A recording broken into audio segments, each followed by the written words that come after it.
Assalaamu calaykum waraxmatullaahi wabarakaatu. Walaalahayga qaaliga waa idin salaamay salaan kadib.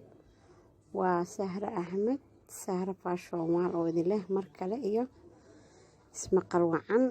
Waxaan idin leeyahay waxaan jeclaystay maanta inaan idin soo gudbiyo xadiis yar insha Allah Ilaahay nagu anfaco. Cidi janarkayga ku xiran waxaan leeyahay like, share and comment. Cidi igu cusubna subscribe. Masha Allah.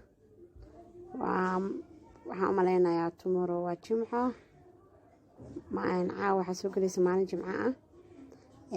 maalinka Jimcahana waxaa ku jirta 1 hour oo la dhaho saacatul mustajaaba. marka Ilaahay waxaan ka baryaa inuu na haleeshiyo. caawana cidii awoodo waa wardin kartiin istighfarta saliga nabiga sallallahu alayhi wasallam iyo intaad awoodid. marka aniga idinka waxaan idinku dardaarmayaa cabsida Ilaahay, salaado la oogo, insha Allah sakada kulay idin faraay waa taqaanaa, laakiin markasta waxa fiican inaan isku dardaarmino cabsida Ilaahay. dad islaan ayaan nahay, kuwii alla ka cabsado Allah naga dhigo, kuwii toobadooda la aqbalo Allah naga dhigo insha Allah. marka ayaanta waxaan u maleynaa wax soo gelin sida hore uma soo galgeliyo xadiisyada dhanka waxaan u weecday cajaladaha kale. marka waxaan rabaa inaan bilaabo insha Allah xadiisyadii oo soo celiyo. Ilaahay ha nagu anfacee. waxaan idin leeyahay assalaamu calaykum waraxmatullaahi wabarakaatu. alxamdulillahi wasalaatu wasalaamu calaa man laa nabiya bacda. السلام الله عليكم ورحمة الله تعالى وبركاته.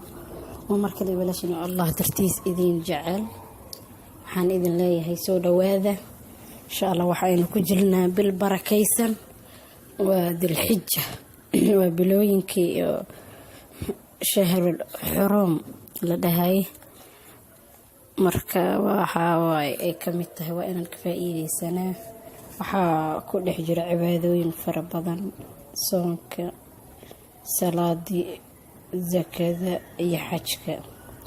marka alxamdulillaah nimcadaasna ilaahay intii uu garansiiyo ayaan rajeynaa inay ka faa'iideysato insha Allah.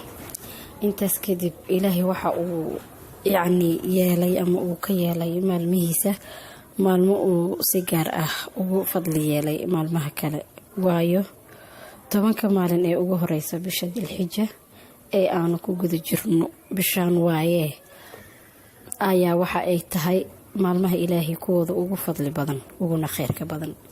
Ilaahay baana ku dhaartay maalmahaas oo yiri weynaay Allah subhanahu wa ta'ala waxaan ku dhaartay waa bariga aroortii ama dharaarta subaxii.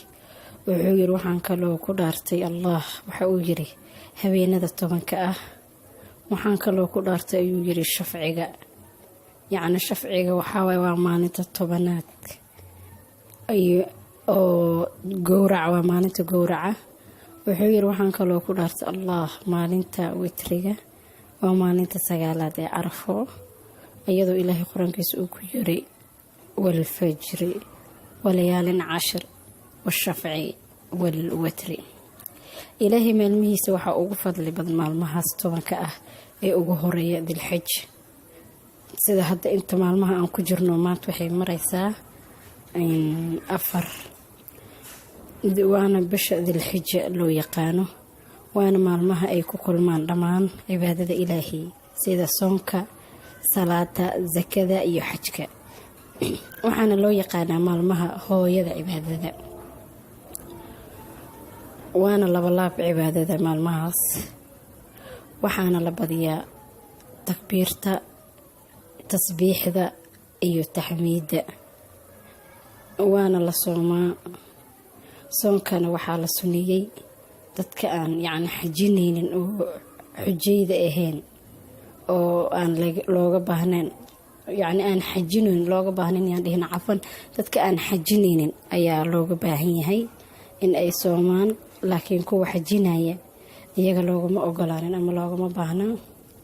waxaana musnadka Imaam Axmed ku xusan in ibnu cumar uu nabiga naxariis iyo nabadgelyo korkiisa allah yeelee uu ka wariyey inuu yiri maa min ayaamin acdamu cinda allaahi walaa axabu ilayhi alcamalu fiihinna min hadihi alayaamu alcashra faakthiruu fiihinna min tahliilin watakbiir wataxmiid.